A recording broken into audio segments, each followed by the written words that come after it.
Hey everybody, welcome to We Run on Reruns. I'm Amanda and I'm here with my brother Eric. What's up everybody? We are here at the beginning of season 8 of Friends. We are here with season 8 episode 3, which is the one where Rachel tells, and episode 4, which is the one with the videotape. Dun dun dun. Yes, and I have to say, I love these episodes. I really enjoy these. I feel like I know my ratings are going to be like climbing from where we were at on the last, because you rated the last ones a bit higher than me. I don't actually have the ratings up in front of me. I probably should have done that. Do you have what did we rate the first two for for season 8? You gave the first one a 7.8, which is the one after I do. Mm-hmm. And then the one with the red sweater, you gave an 8.4. I gave them an 8.5 and an 8.9. And the fans, the people at home, 8.6 and a 9.0. Yeah, right. I was definitely on the low side. They just weren't my favorites, but I knew that we were gonna get into a Friends space, and I'm like, oh yeah, these are the ones that I am just a really big fan of, especially, both of these episodes really central more around them being at the apartment, but especially the second one here. So number 4 is like one of those classic Friends episodes where they're all just hanging out at the apartment. That's the one with the videotape, and that was my first thought. It's like, my wheelhouse. Anytime that they're all together, it all seems to work out well. Like, there are less storylines involved, but there are more. There are just more like moments for all of them to just bounce off of each other. Exactly. It's like that banter between all of them at once is excellent. Yes. Classic Friends.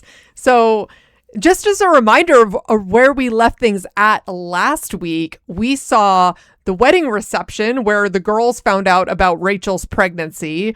Ross was flirting with Mona, but he ended up at the kids' table. We also saw Chandler with some slippery dancing shoes, Joey shamelessly attempting to showcase his acting skills for a Broadway director, and then Chandler also scrambling to find the wedding cameras while Monica was opening up all the presents.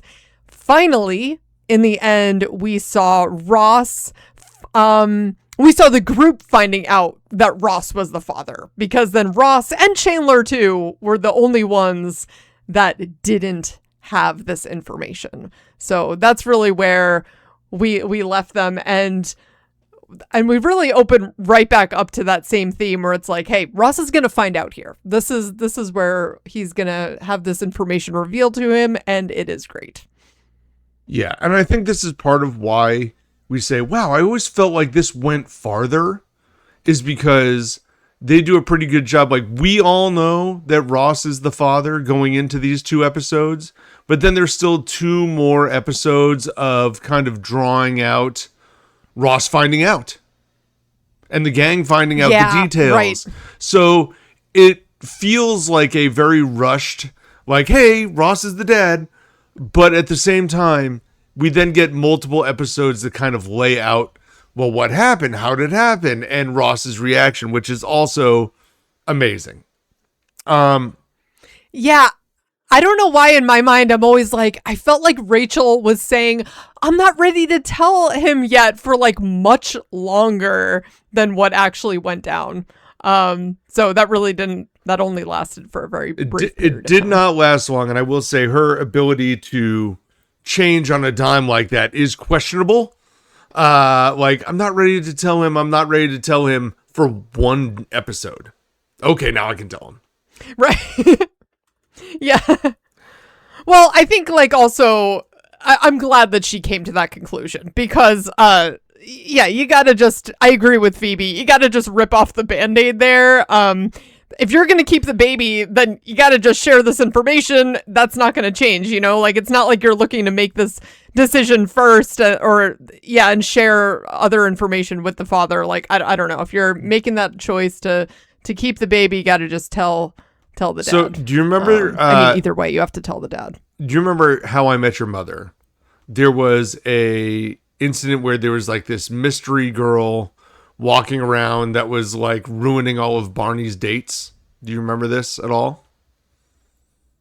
Oh, absolutely. Okay. Yes, this is with Britney Spears. It is with Britney Spears. And so with that, they did a whole episode where they did a March Madness bracket of all of the girls that Barney has been with.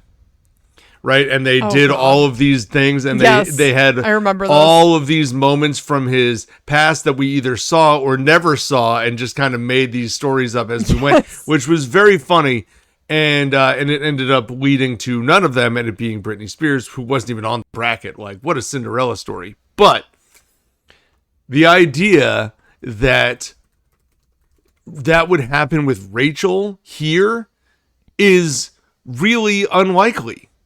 Like, we don't see Rachel with a lot of people. And so she's not getting a bracket. Right. So, like, once Tag waves it off and is like, it wasn't me, this is my sweater, there's really only Ross. And the only question at that point is, like, well, how did that happen? Yeah, that would have been, like, a massive change in the plot line around Rachel's character, and it would have just been way too much of a dramatic difference being we're already in season 8, and for it to be like revealed that Rachel's actually been with like all these other people, they just haven't been on screen. It's like, what? That wouldn't work. Like, Phoebe tried. That would not. She said, well, what, like, was it the guy downstairs, the tall guy downstairs? It's like, who's the tall guy downstairs? Like, we don't know this guy. But all of a sudden, if that guy just becomes a character that we now have to worry about all the time, seems a little unlikely. Because the thing is, like, with Joey, or even with Phoebe, too, I feel like I could buy into that more because we're not, like, their love life, I feel like, isn't as front and center to the whole storyline of Friends, where Rachel, it always has felt like who she's going to end up with is central to the storyline. So if we're not even let in to all of these dynamics that she's had between several guys over the years, and it's just revealed that it's some random dude, that would not have gone over well. That would not have landed the same. So everyone is glad that it's Ross. Phoebe and Joey both have many relationships with people that we never really see. That they both kind of mention that they have dated somebody else, or it's known that they've been dating, but we don't know who they're dating. If Rachel is dating somebody, we have always known about it. And so to try and pull this mystery would be really, really weird. I guess even with Phoebe or Joey, though, if either one of them were to have a baby, it still would have felt off-putting if it was like introducing a new character and, hey, guess what? You're now having a child. Sort of actually with, not to get into, hey, spoiler alert, way to the very end of How I Met Your Mother, but Barney having a child at the very end, and it's like, who's this lady? Like, what is happening? I don't know. The whole end of How I Met Your Mother was not great. That's one of those plot points. So I'm like, I don't like it. I don't like it. It makes me uncomfortable. So, well, we'll get into all that. Believe me, we're definitely going to run through that show. I will say the one thing that is kind of driving this is that, you know, we will still meet other characters that have not been introduced, right? We still have not met Mike yet, obviously. We still have other love interests for Ross that will come into the play. Oh, yeah. There's still a lot of story. There's a lot of story left to be played here, and introducing these new characters is not so off-putting. But if you were to tell me at the beginning of season 8 that Rachel is now having a baby with this other random person that we've never been introduced to, that would have been like, wait a minute. So now this guy is just automatically part of the crew. And we don't know who this is at all. Like, no warm up, no nothing, just cold entry. That would be, I do not think Friends fans would have enjoyed that. No, it would have strayed too much, I think, from just, the core show, what the show is about. So this is funnier. This is still bringing them together. Yeah, but it's what we wanted it is what we wanted. But as like, despite it being what the fans would have wanted here, we do see a transition here because as we mentioned kind of at the beginning, with the wedding and then the announcement that Rachel is having a baby and now finding out it's Ross, we are now looking at a very different type of Friends show. Like, this Friends show is not now about mid-20-somethings and their dating lives, although they will still have dating lives that we will be tracking. It is now about, like, early 30s and, like, big life decisions that are being made here, whether it be with children or with housing or jobs or whatever. Things have to start changing in a more adult way than they were at the beginning of this series. And so, So, well, do you want to run down where we left off? The stakes. Yeah, the stakes are raised. Oh, I already did that. We covered that. I just did it really quick earlier. My bad. My bad. You know what it was? I was while you were doing that, I was typing in all of the ratings because we had not typed them in last time because we were having some technical difficulties. I am the ratings guy, and my setup has been running a little slow these days, so I'm trying to make sure that it's all functioning one step at a time. So, my apologies for that. Nice. But with that, let's talk about Season 8, Episode 3, the one where Rachel tells, which is awesome. And I will say this. There are 3 storylines. Amanda, we have not really talked about which one of these we want to jump into first.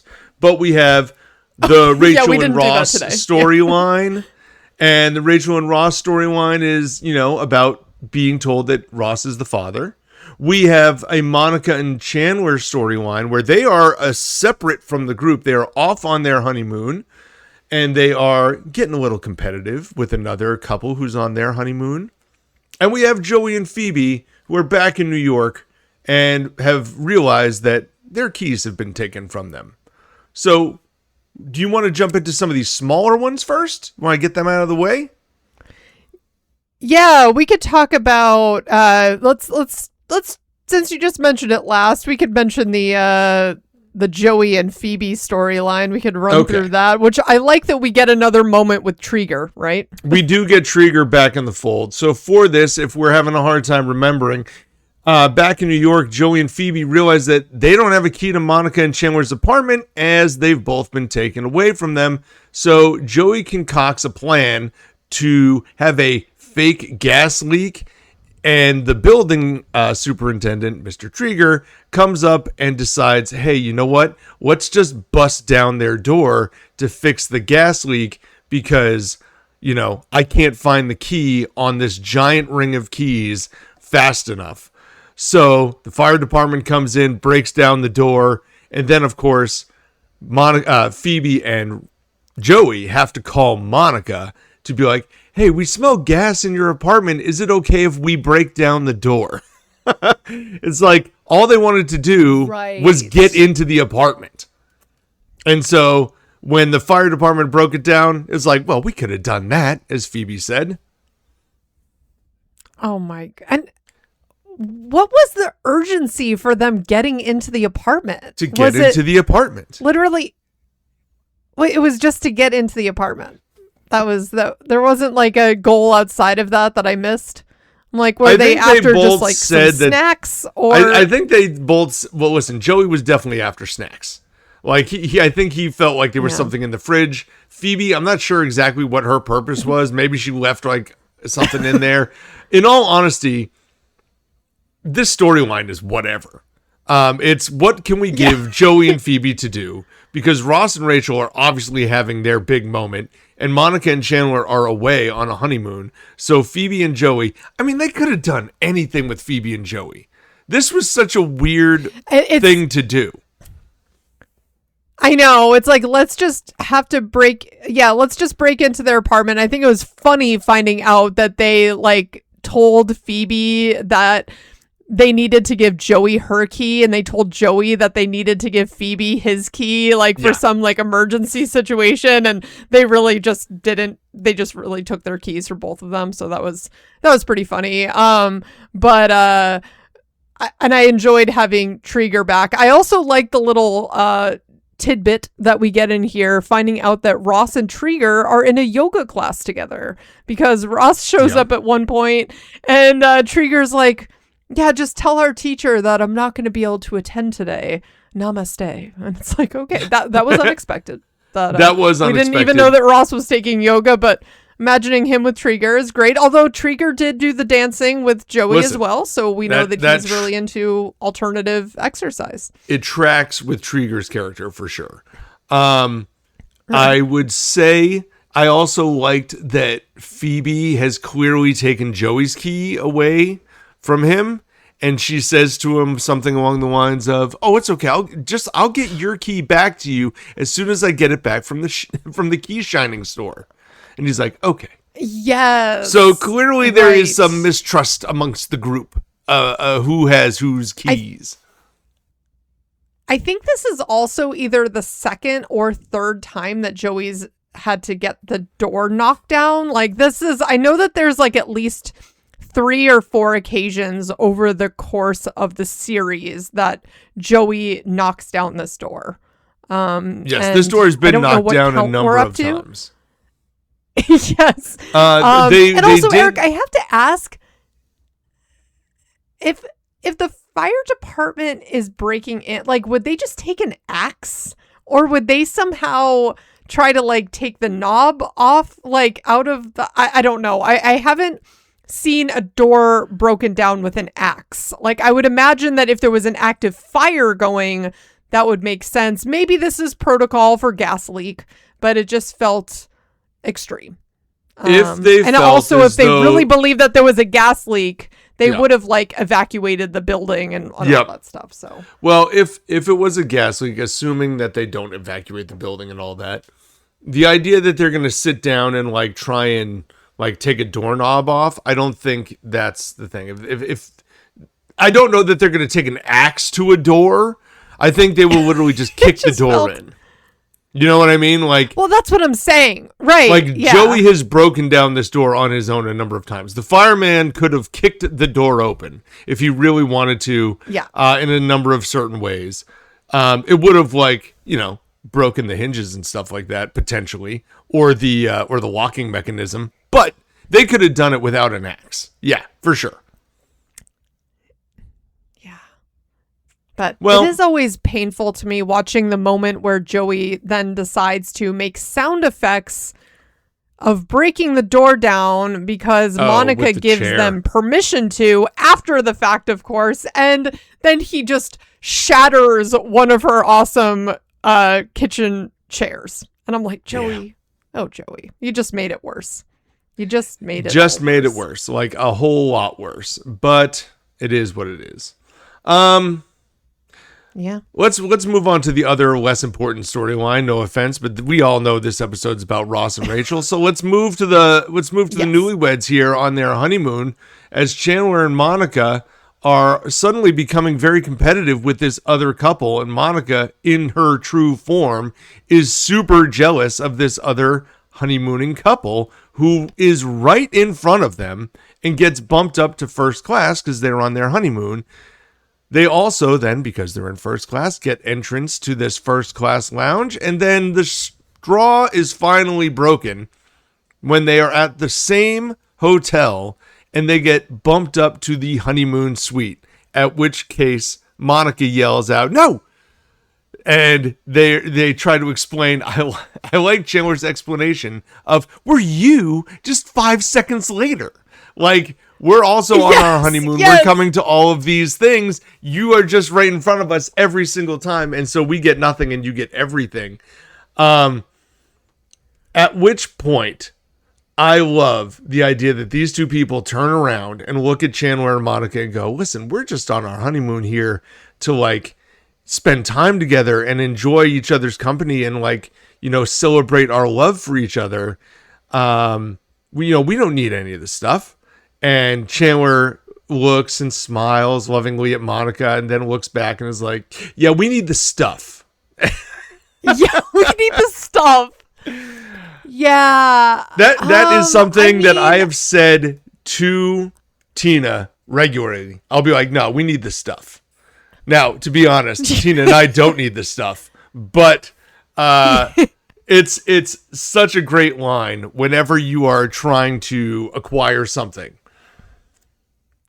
Yeah, this is definitely really funny and I think relatable on a certain level, but also like in a real life scenario, a little bit of a red flag if this is happening on your honeymoon, that you're just like when you really just look at Chandler and Monica's relationship in this one like episode, it's sort of like, are they good together? I don't know about that because I don't, but at the same time, they both seem to be invested in this argument. So, yes. Right. So maybe maybe it does work because they're both into the same thing. Yeah.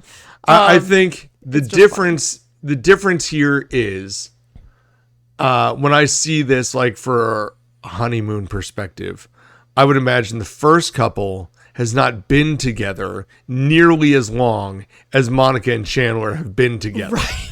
And that is the difference. Right. Like, they're on their honeymoon, but maybe they just started dating like a year and a half ago or less. Right. Monica and Chandler have known each other for 6, 7, 8 years, even going farther back than that when they first were introduced to each other. And so this is not like, it's not the same. It's different. There's no way for me to explain that until you know. If you know, you know. The other couple is literally in their honeymoon phase still, right? That's what it is. And Monica and Chandler are past that. Like, they're like, no, we're kind of here for like the stuff. Like, we want the perks. We want to like have all the, but then Monica, sorry, losing my voice. Monica's just yelling out, you've been screwing us all day to the other couple. It's like, oh my God, calm down. She's so intense, but this is good. Classic Monica for sure. It is. I do like this piece of the story. I'm glad that they did this just to showcase a moment of the honeymoon. Like it's again one of those things where, you know, sometimes we see, oh, they go to the wedding, they do the vows, and then like everything goes right back to normal. They have laid out this wedding over episodes. There was like the rehearsal dinner, and then there was the, you know, actual ceremony. Then there was the reception. Then there's like the hotel after the reception. Now there's the honeymoon. Yeah. We're seeing all the different components kind of laid out, which I think is nice and not something that a lot of shows do. And I think it's cool that they had them leave on their honeymoon right after, because that's very traditional. And I feel like Monica is a very traditional person. So it just sort of makes sense for her to be doing this. Absolutely. Yeah. Well, I would not expect them like 6 months from now to be leaving on their honeymoon. Also, I think from a writing perspective, you want them to go and come back as soon as humanly possible. Like, you want to be able to get into the next, like, there's probably some writers who are like, can we get away from this wedding and start moving on with some of the next things? 100%. They need to move into the next phase of Friends. They don't want to keep talking about the wedding at all. They're moving on. Right. That's a great point. Yeah. And speaking of moving on, the next story that they're going to move into is Rachel and Ross, where, if I could give it a quick summary, I would say that Rachel is preparing to tell Ross that he is the father of the baby, even though Ross thinks that she's contacted him so that they can get back together. And when she finally sits him down to deliver the news, Ross is shocked but not just by the pregnancy, by the fact that he learns that condoms are not 100% effective. He even has to call the condom company, and once he calms down, he does offer to marry Rachel. Of course, he is rejected from this marriage proposal because they aren't in love, according to Rachel. And despite this rejection, he still rallies in the end to help her when she can't see the baby in the sonogram. There's a lot that goes on here. This is easily more than half of the episode. So, what stands out? What jumps out to you here? Well, I mean, even before Ross finds out, the beginning where Chandler finds out is really funny too. Eric, I think you mentioned this last week where like his voice goes all high pitched and he's like, "What? Why am I talking like this?" And it's just, I don't know. You just have to listen to it. Obviously, I'm not doing it justice, but it's really funny that he's surprised because it's like, "Hello, why didn't you guys tell me?" And apparently, this is when Monica's like, "Dude, you can't keep secrets. I didn't think you'd be able to keep it from Ross." And he's like, "What? I'm an excellent secret keeper." And there was this exchange between him and Joey where Joey's like, "You're going to tell me later?" He's like, "You already know." It's like, okay, so Monica is spot on with her assessment. Yeah. Yes, she is. And that's fair. That's fair play. But it was funny watching because you kind of, if you're not paying attention to it, you don't notice that Chandler is never around when any of these like secret things about the baby or whatever are all being like explained. He happens to always be in another storyline doing something else. I know. So it's one of those moments where I think the writers were like, okay, how do we explain all this away to Chandler? And Chandler just does a very good job through his reactions of like, oh, we're just going to tell him all at once. Like, and as he finds out, it is a nice, funny moment for Chandler. I definitely, do enjoy that scene, especially with the side to Joey where it's like, you already know all the stuff. It's okay. Because I think it also could have been believed that Monica just like told him behind the scenes and you don't see that, but this is funnier when you have this reaction from him. For sure. Yeah. For sure. Yeah. And also I love then having Phoebe and Joey tell Ross that like, well, Rachel really wants to talk to you. And then Ross thinks he's breaking it to them about him and Rachel hooking up. And, oh no, she probably wants to talk to me because she wants to start things back up again. I love this like assumption from Ross. It's like, Ross. Okay. What? I mean, that seems like a big leap for him to get there. From Rachel wants to talk to you to him getting to this point. I don't know. That always strikes me. Yeah. Maybe, I don't know. Like, that to me isn't that huge a leap. If you're Ross and you know that you've had this moment with Rachel not that long ago, and now Joey and Phoebe are coming to you and saying, "Hey, listen, Rachel really wants to talk to you." Like, they may be on the in on knowing that, oh, she wants to like maybe think about starting things up again. And so I can see how he could come to that conclusion. I understand what you're saying. If Joey and Phoebe are saying, "Hey, listen, she just wants to talk to you real quick," that is different. Right. But the way that it's said, it kind of implies that there is, something more serious. Important.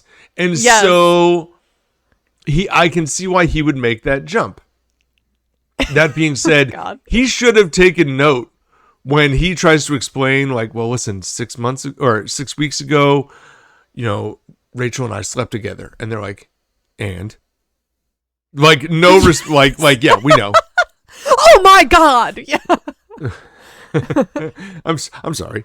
And yes. That's right. She just gave a more like a surprised and as Joey like opens his eyes a little wider. Like, that should have been a key more than anything else. But I'm glad that it wasn't. Yeah.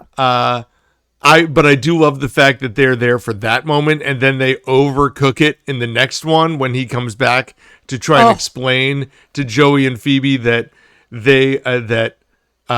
Rachel's pregnant, and they're like, "Oh my God!" It's like that's and it's when my they give baby. the "Oh my God!" Yes, and Phoebe does this is brand new information. I love that. Yeah, that Ross's face is so funny too because his eyes just go super wide. It's like, okay, you guys already knew. Yes, yeah. Love all of that from Joey and Phoebe though. Like those are peak moments from them. And this is all while Joey and Phoebe are trying to break into and out of the apartment, which nobody cares about. Those are Joey and Phoebe's best moments in this sequence. Oh, that being sure. said, what do you feel about the actual moment where Ross and Rachel are breaking down? Oh, hey, I'm pregnant. Oh, and it's yours, by the way. Oh, yeah. I mean, the line from Ross, "To save you from embarrassment, I think I should talk first." And she's like, okay. Yeah, I love that because this didn't even cross his mind. Like, he was not even considering this as being the news from Rachel. And I love Ross just sitting in shock. Like, in my notes I just have, and then Ross turned to stone. Like, because he was just in complete shock. The condoms work only 97% of the timeline is great too. It's like, well, they should put that on the box. It is on the box. They do. Well, yeah, they should put it in huge block letters. It's like, yeah, he is just, I'm indignant as a consumer. And yeah, then goes and calls the condom company. And also, I love when he breaks this news to Joey as well, who is also in complete shock. And Joey has, about 30 condoms on him? Just on him. He just, takes out, like, a scroll in his pocket. Yeah, it's like, oh my God, Joey. The idea, like, that is so fitting of Joey to just, rip this whole thing out. And be like, what? Yeah. I also thought, in all honesty, this is now 2001 because we never mentioned it. I wanted to bring it up, or at least I don't think we mentioned it. But on the first episode, they dedicated that to New York City of this season. Did we bring that up? Did you see that? No, but we talked about in the past that we wondered if there was an episode that got dedicated. Yes. And I'm so glad that you saw that because I totally missed it. Yeah. Which episode was it? First episode of episode 8. It said to the people of New York or at the very end. Oh, season 8. Dedicated to the people of New York. So this was only a couple episodes after that, which means this is fall 2001. That all this is going down. Wow. And with that, I feel like the message that condoms are not 100% effective was being blasted everywhere. Like everyone, this was not a shock, but I think some people of a certain age, I was in high school at the time. 2001, I graduated high school, but so I guess I wasn't technically, I was a freshman in college at this point when this episode was airing. But the idea I was in high school. that this was all going on during, the idea that condoms are not 100% effective. I feel like that message was being put in advertising everywhere to let people know that, hey, by the way, they're very effective, but they're not 100% effective. And so it was making its way into pop culture and things like that. And this was now catching part of it. Friends is now dedicating a moment of their show to kind of advertise hey, just so you all know, this is the case. Okay, I thought you were somehow going to be tying that message back to 9/11, and I was trying to make the mental jump there, but I guess it was just the dedication aspect. No, I was just trying to put a timeline on it. I'm like, how are we connecting the dots here? Okay, gotcha. No, I was just trying to give a time frame for when this all was breaking down, so we had a like an era that we were aware of at this point. Yes. Yeah. Well, go ahead. Oh, I was just gonna say, then we also do have in this segment of the episode Ross in the doctor's office with Rachel. And I gotta say, this scene always just doesn't sit right with me. The fact that Rachel is like, okay, they're not married, right? Nope. They're not even together. I mean, Ross could have made something up, but either way, Rachel's literally in the doctor's office, without pants on, like in the stirrups, as you do when you're at a gynecologist or any type of, like if you're, what I'm trying to say is the fact that they just let Ross into this room is bizarre, right? Like, this is very strange. I mean, it's not okay. The idea that he probably sold like, hey, listen, that's my like future baby in there is probably where it came from. But that would never happen. No, certainly not today. No, that would not happen. Maybe like in the 50s. I don't know, but not even in the early aughts. Like, this is not going down this way. So that just made me laugh. But obviously then you get this funny moment between the two of them, and Ross like just jumping right to the, I think we should get married. And it's like, because that's your answer to everything. Yeah, Ross, this is very weird. I don't know, just the automatic, like, he didn't even have a proposal set. He just said it just off the cuff, like, well, I guess we should just get married then. I don't know. This was not great from Ross. It was not great from Ross. You're not wrong about that. The idea that he would just jump to marriage is a little bit shocking, even for Ross. Like, I'm a little surprised that that's where that all went to. Being said, it's not crazy that he jumps to that. I mean, we know, like Rachel said, why? Because that's your answer to everything, right? But no, not that he got there mentally, but it's like, so if you're gonna propose, then propose. Like that, it felt like Ross is more romantic than that, right? So it just didn't seem like he would just say off the cuff, like, so we should just get married because that's where we're at. I don't know. I didn't like it. So. Well, no, because it wasn't really a proposal. It was more like, well, this is the plan now. Like, this is what we do. And now we just need to check this off on our list. It's like, oh, okay.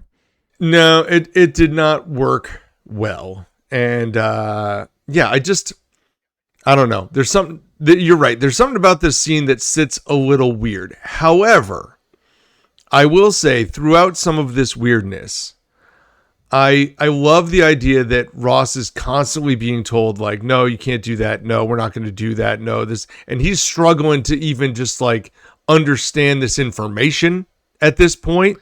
And then at the end, when Rachel's like, oh, it's so beautiful. I love it. And like the nurse is like, oh, I'll give you a few minutes. And Rachel admits, like, I can't see the baby. I can't see it. And Ross comes to the rescue and saves the day and shows her where it is, although she struggles multiple times trying to see the baby because it doesn't look like a baby. No, not at all. I've been in that room. That is not always as easy as it sounds. But I loved her line. Like, I lied. I didn't want her to think I was a terrible mother. It's like also kind of relatable. It's like, oh, you're like, so there it is. There's your baby. So I'm like, I feel like I might do the same thing. But oh my God. And I like so that Ross relatable. I love that Ross is there to help her, because this is right after she's kind of like, I can do this on my own. And like, I think just not thinking about what that would really look like. I mean, listen, there's a lot of people who are single parents from both the dad or the mom just taking on everything. But if you don't have to, it's like you really like, if you have a community around you and the other parent is present, even if you're not married, it's like that, yeah, you'll want to take the other person up on that, because that's a lot. Yeah. So I just love how this all evolves over the coming episodes and throughout Rachel's pregnancy too. Like then we have scenes with her mother and all that, and it just gets really funny. And Rachel just coming to where she's at, like their final, how this all plays out. It's nice. It's realistic, I feel like, in a lot of aspects. And again, I think this was a very of the times story too. Again, like I said, this is now just post 9/11, September 11th.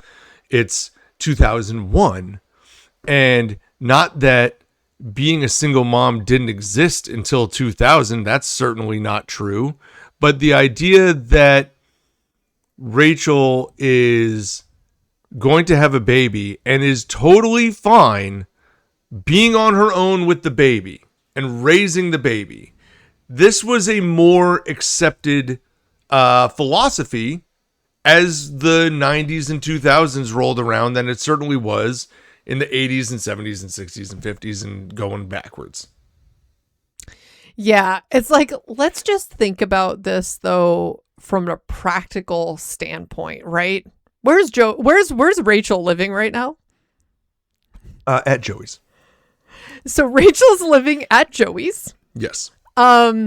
She is now pregnant in New York City.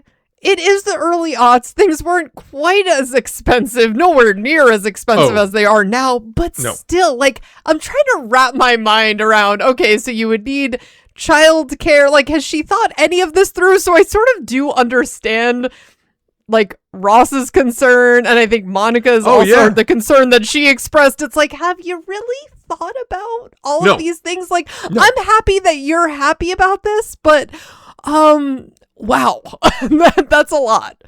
That is from a financial standpoint, she has certainly not thought about it. And I will say this, as someone who had twins and raised twins. Yes. Like, and not in New York City. Not in New York City. The financial aspect is overwhelming. Like, you don't realize it. Yeah, like, everybody says it's a lot, and it's like, yeah, it's a lot. No, it's a lot. And what ends up happening is, well, I'll speak from personal experience. First of all, twins is different than one baby too. Let's just admit that out of the gate. I don't think we were as aware of that as we did, but you just end up cutting back on so many of the things that you did personally. And there's so much, like, at least as far as my wife and I are concerned, neither one of us were making tons of money at that point. But at the idea that we could still cut out all of these things that we were buying or paying for that were unnecessary to now fund these sorts of things. Like, understanding that I remember going to Walmart, because it's right around the corner from my house, where they sold this baby formula, and I needed to get, because my wife was very adamant that we use the exact same stuff that they were using in the hospital. So I found it. There was a shelf. There were like 6 packs of it, and at the rate that we were going to feed the kids, I was going to go through that one box in about a day and a half.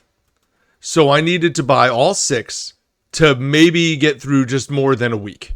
And then I had to hope that they restocked it so that I could rebuy all the packs that they had again. And I was like just rebuying everything that they had every single week. And those things are not inexpensive. And it was like crazy. But Rachel, living in New York City, would only have that expense times a million.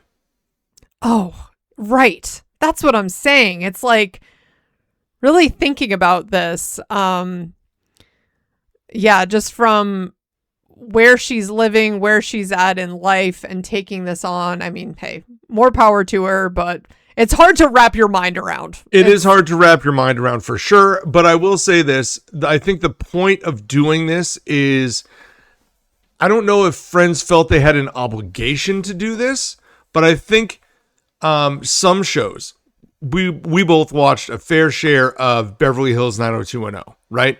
They hit on a lot. They hit on a lot of issues that were relevant to teenagers at the time. Okay? We got to cover some of that. Yeah. Well, we can dive into some. But I think Friends did a decent job here, both discussing like that condoms are not 100% effective, and that Rachel does not immediately feel as though she has to get married right away, even though she's having this baby. I feel like these are of the time discussions that people were having in real life. No, it's true. That's a great point. It's like we're bringing this into the story because this is very real, and they wanted to keep a lot of that. They didn't go from the same lens as we would have seen on 90210, which was a lot more dramatic, and Brenda flipping out about something, or Kelly, they're always in trouble on some level, but it's dramatic. Let's just say. Oh, dramatic to say the least, and in a great way, if you ask me. But yeah, this is just really funny but real from Rachel. And I think it's also the idea that, well, we know that she's always going to have this community of friends. So that, I feel like, kind of adds a level of support. So even if she's not, with the man, that she has people surrounding her that love her, that will help her with this, which the girls automatically say. They're like, we will support you in whatever decision you make, and come on, she has Monica, so she's going to be fine. It's okay.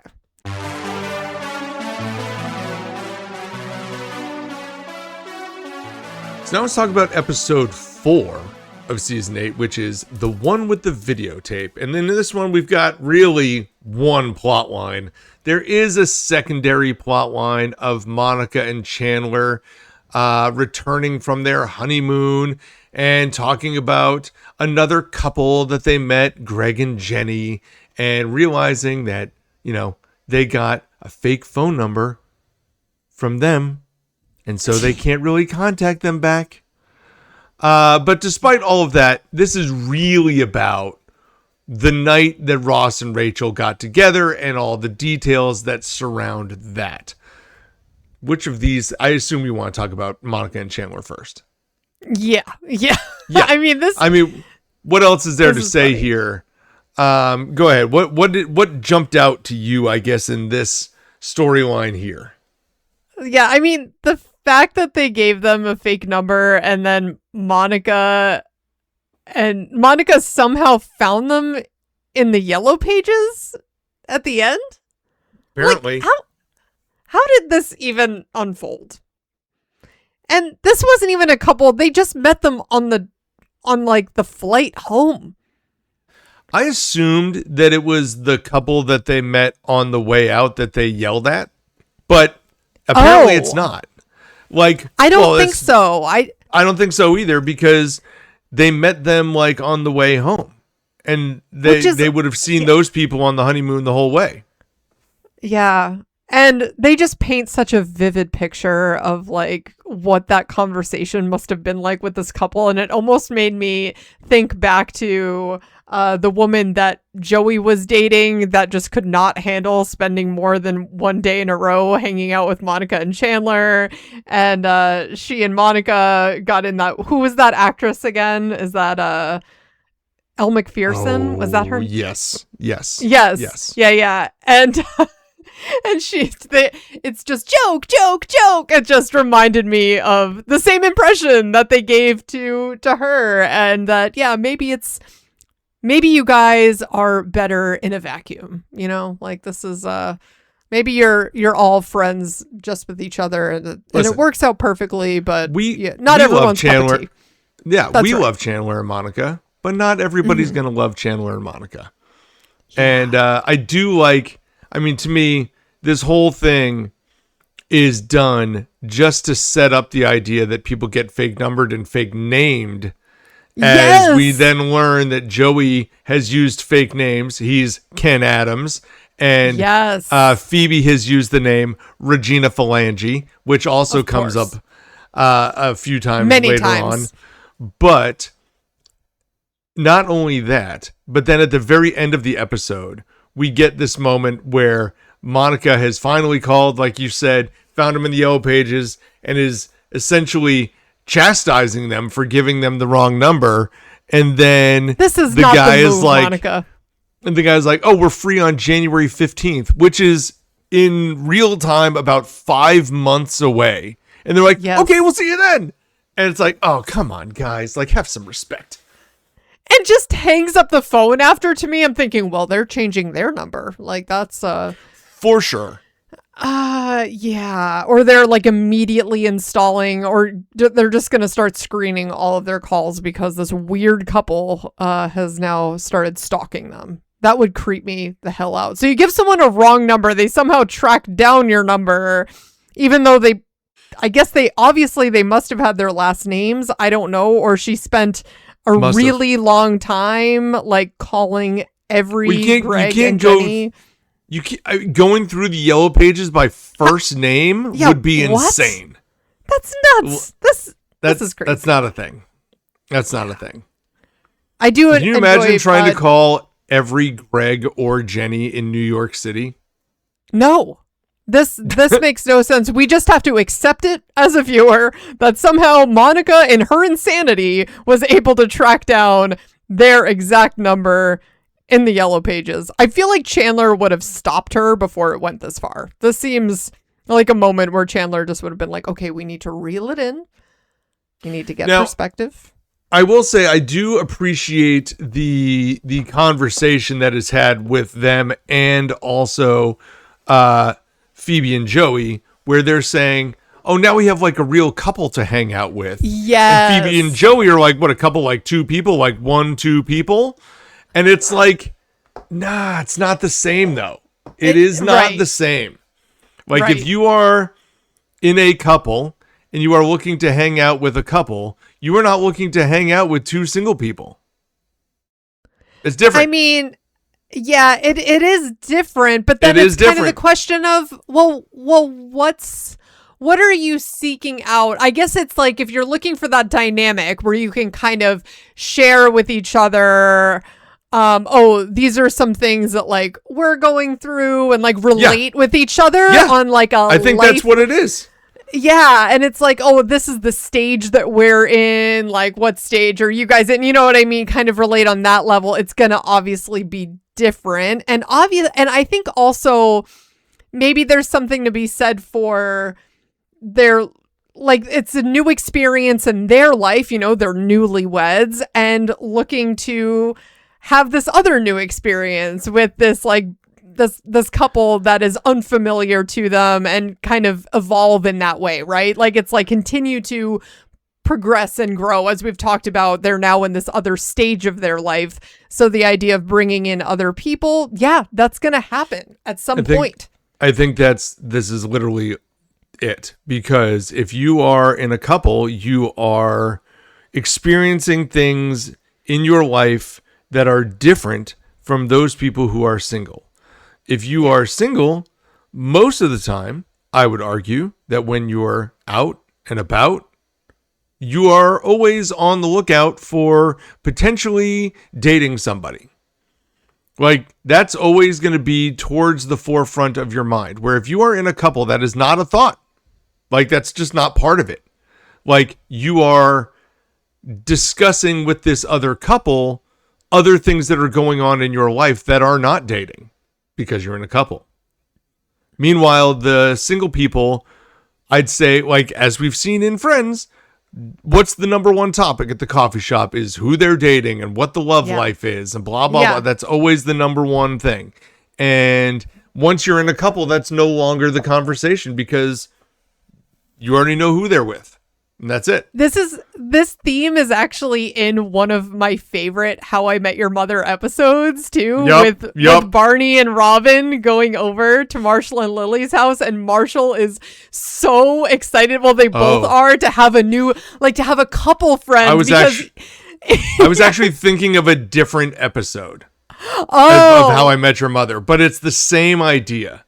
Yeah, because Marshall and Lily are a couple from the jump, minus a little bit of downtime, but they are the couple. And so I was thinking of the episode where Marshall escapes out the window because Lily wants them to be with all these other couple friends, and it's all very boring, and they're talking about like how long the wine has to sit open before they can drink the wine, and Marshall's like, forget this, I'm out of here, I'm going to the club. I love that one too. Yes. Yes. But the idea that single people are dealing with they have different interests than people who are in a couple is just straight up facts. And so for Joey and Phoebe to not get it is also reasonable, because I think single people don't get it. Right. Especially because we've established that Joey and Phoebe don't have experience really with long-term relationships. So how would they get it? You know, it's not possible for them to get it. Yeah. But at the same time, Monica and Chandler are just looking for a couple of people who are doing similar things that they can relate to. And Greg and Jenny apparently are that, although they have no interest. But I think this is like they're desperate to find that couple, and maybe a little bit too desperate because it did not work out. And we don't see that happening for them. Like, this really does not... We don't see like this other couple come into the picture that they end up hanging out with. So, oh well. No, not really. I think they have moments like on and off with some randoms, but yeah.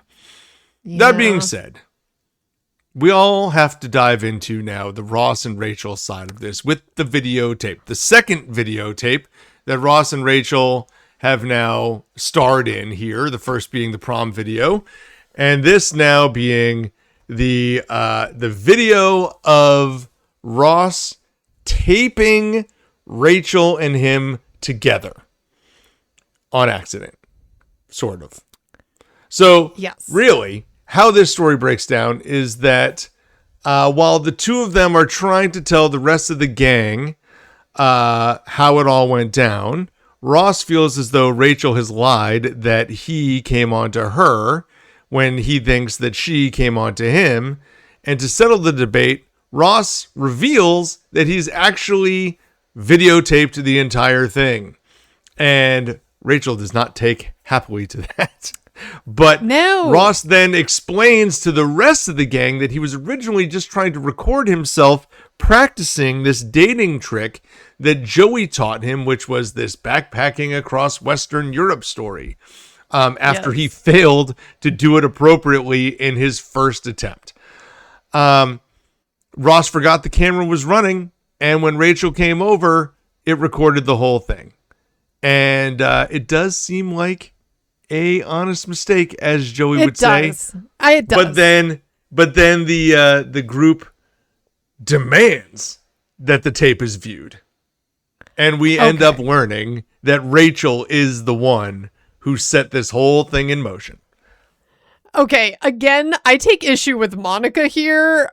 This is really weird for Monica to be the one who's like, we need to see it! And like, she wants all the details of what happened. I'm like, I'm sorry, sister, this is strange. This is very strange. I would not be the one shouting this out. Like, no thanks. You know what I mean? Like, we've talked about this in earlier episodes where it's like she goes to Rachel, and I get as like Rachel's friend having like a girl talk if she wants to hear like her experience, but like this whole thing takes it even further with her wanting to see the video. I mean, they all do say they just want to see how it unfolded, right? Like that was the plan. Well, that's when Joey and Chandler check out. They're like, nah.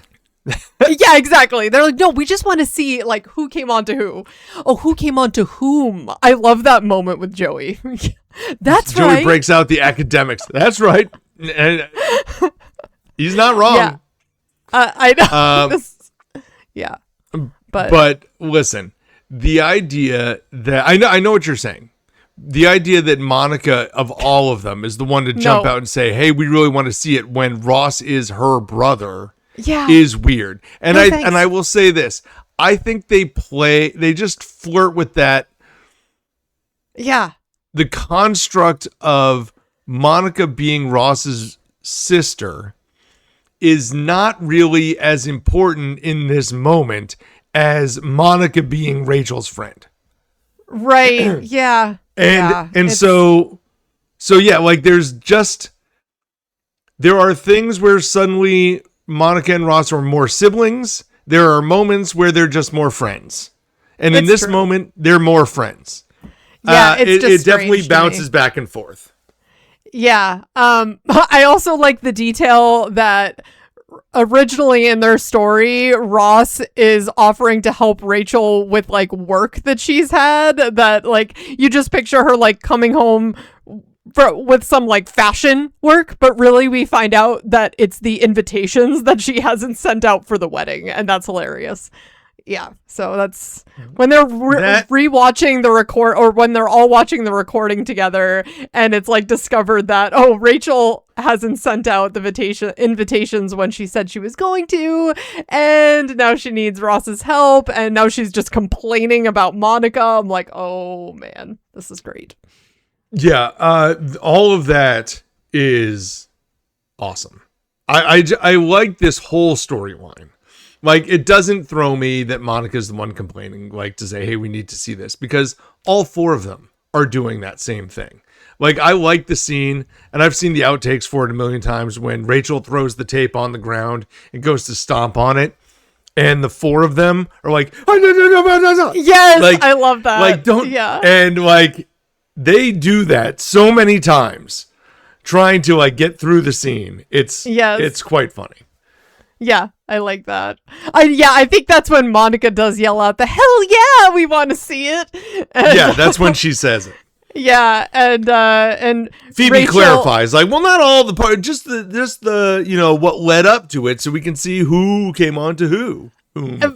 Yeah. But I also appreciate the fact that, when Rachel points out, well, to Ross, you so badly don't want people to see it that it makes me want to see it, you see? And it's like, in reality, this is just another moment where Ross is actually trying to legitimately like protect Rachel, and she just doesn't believe it. She just does not buy it. She assumes that he's being self-serving, and Ross is just time and time again has Rachel's back, and he's looking out for Rachel. This is the second time on a videotape that Ross is being proven to be the one that is trying to help Rachel, when she definitely thinks he's not. Yeah, the backpack story, though, that bringing that all into this episode is fantastic, and the way that it bounces between the characters, because initially it's like, Joey, because it's also believable that Joey told this story to Rachel, right? Like, they're roommates, and maybe she was having trouble like hooking up with someone. I could also see that scenario where he's like, I have this story, and like moments before he shared it with Ross, I could also have seen them writing that into the storyline. It's like, he also shared it with Rachel. But I love even more the fact that Rachel heard this from some rando friend that actually hooked up with Joey. And Ken Adams. Just imagining all of that. Yeah, Ken Adams, as he's pointing to himself.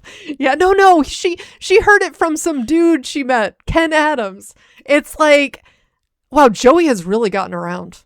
And this story that's the thing. Has really gotten around. Listen, I love this. This moment feels like some of those Seinfeld moments where all the stories finally connect, right? Like the whole Greg and Jenny storyline literally was to show that Joey has used the name Ken Adams before. That way, when it comes up later in the episode, everything ties together very nicely. And because of that, that final scene where they're showing the tape and revealing that Joey has told it. How did Rachel hear about it? Oh, it was from some guy named Ken Adams that her friend had been with, and Joey's actually Ken Adams. That's just great. That's good all the way around. There's nothing bad about it. I like that whole scene.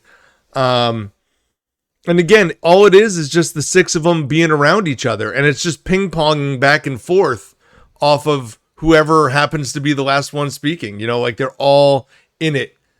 Yeah. I don't know. Those are the type of scenes I love. And I love that they did have Ross and Rachel just hooking up, because they were going to, and then the timing just wasn't right because it was all about stealing Monica's thunder then. So it's believable to me, though, that then they're both single here. It just came back around, right? Like, it just makes sense.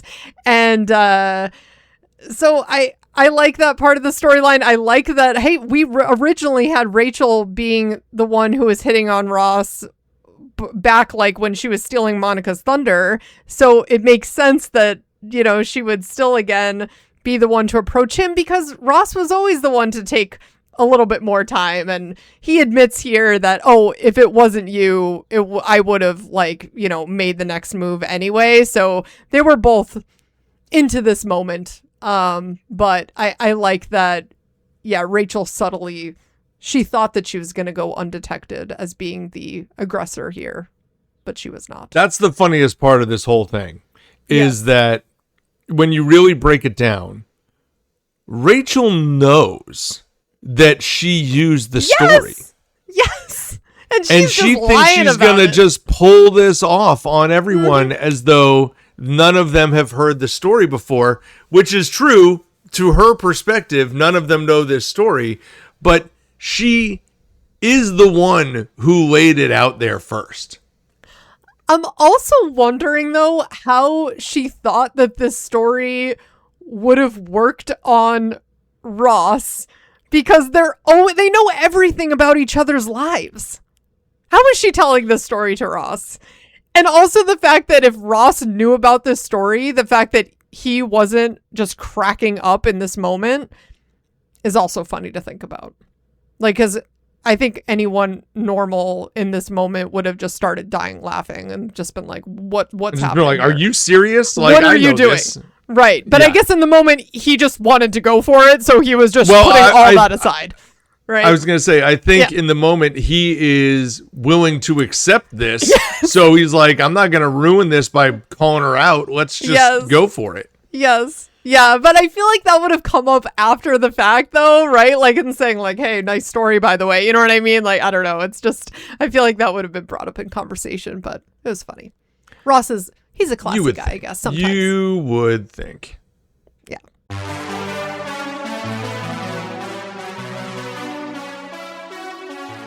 All right, everybody, we are going to jump into our IMDb section of the podcast where we talk about our ratings versus your ratings as we found them on IMDb. Not to mention that we're going to talk about our favorite and least favorite characters of these two episodes.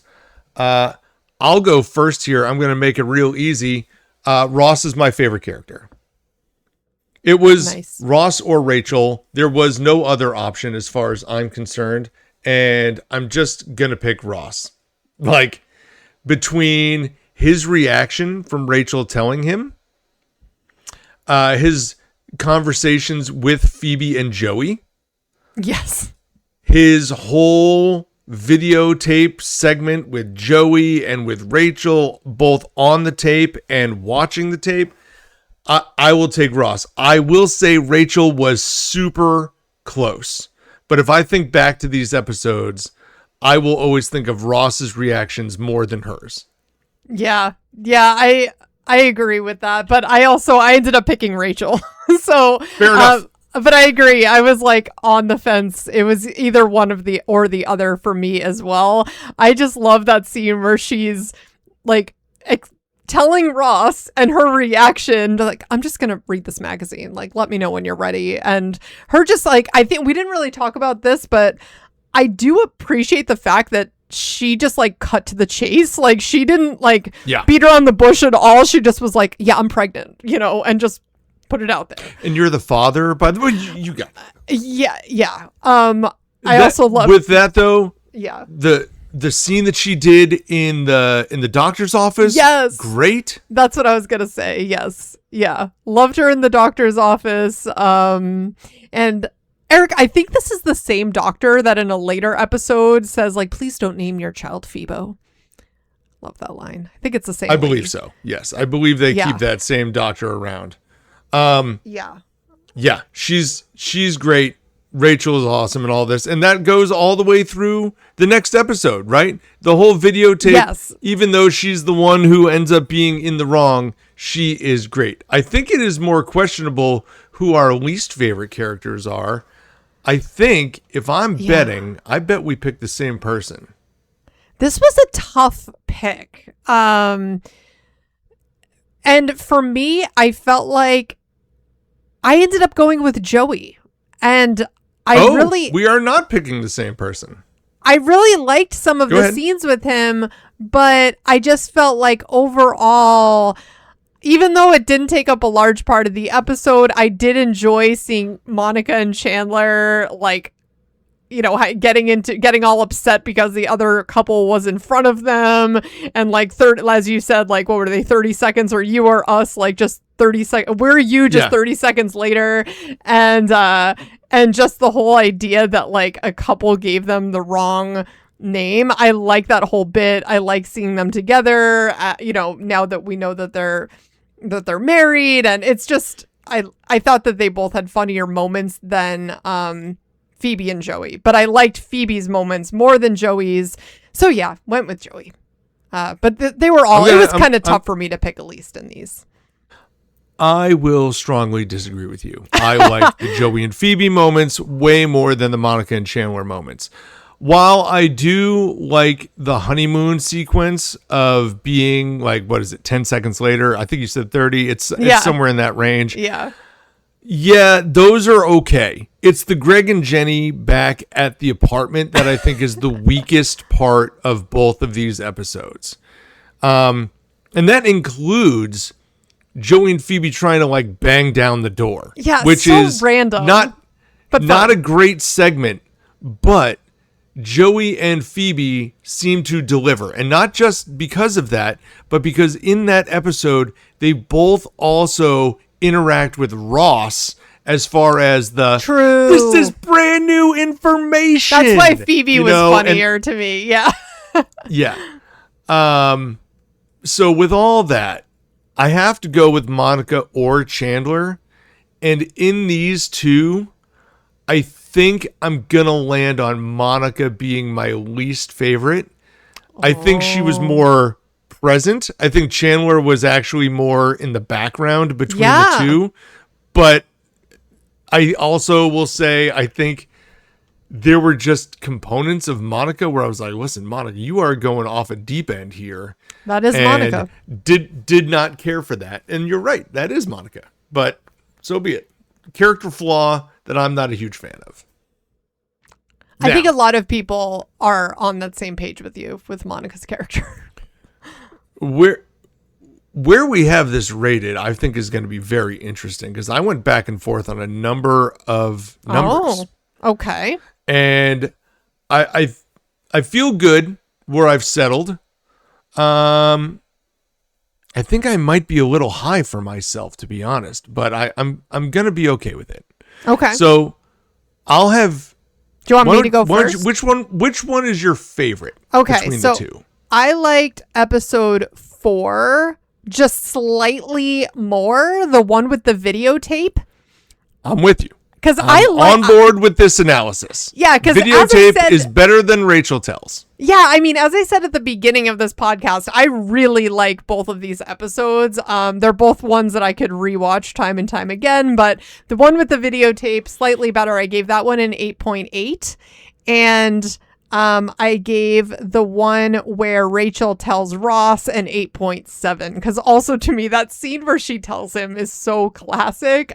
So good. Love that moment so much. I mean, anytime Ross finds out anything, it's just hilarious. So love it. Yeah, like that. How about you? So, you and I are exactly the same amount apart, 1/10 of a point apart. Oh, okay, right? Okay.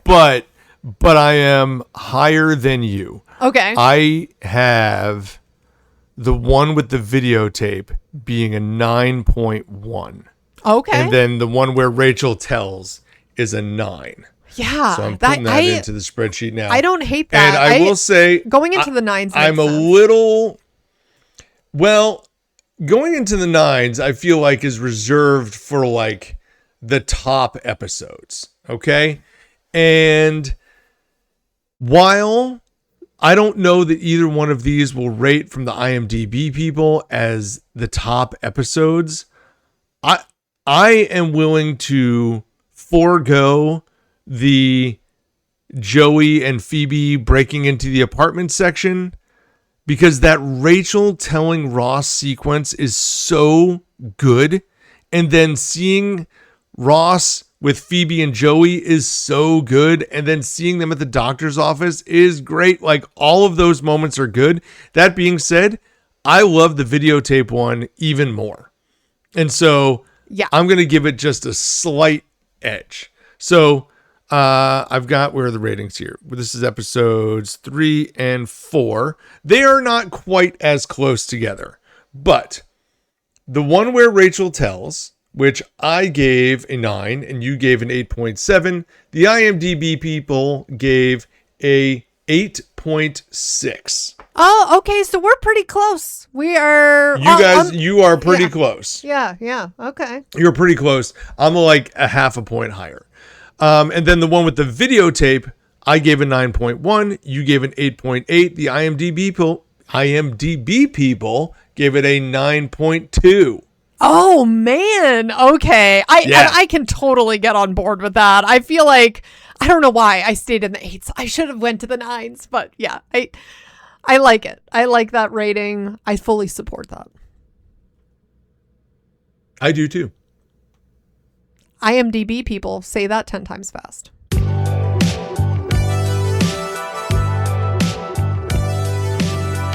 Well, thank you so much for listening to the We Run on Reruns podcast. Please check out our social media, our Instagram, our YouTube, all the other social medias that are out there that we're on. Give us a like, subscribe, thumbs up things, share it with your friends, repost them. We really appreciate all the support that we've seen there so far. If you're listening on Spotify or Apple Podcasts, if you could give us a 5-star rating, that would be awesome. It really helps us get seen through the algorithms that are out there. Not to mention, if you're listening on another podcast player, if they've got a rating system, please give us a high rating there. If you're finding us on Patreon at We Run on Reruns, awesome.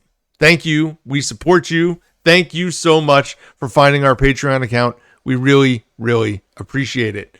For Amanda, this is Eric. Enjoy watching episodes 5 and 6 of Season 8 of Friends, but also stay tuned this week for our Stranger Things wrap-up episode as we are going through some of the character rankings that we want to end on. We are talking about some of the issues that fans had with the series as a whole as it ended, and more. So, check us out on our Stranger Things this week. Happy rerunning, everybody. See you later, guys.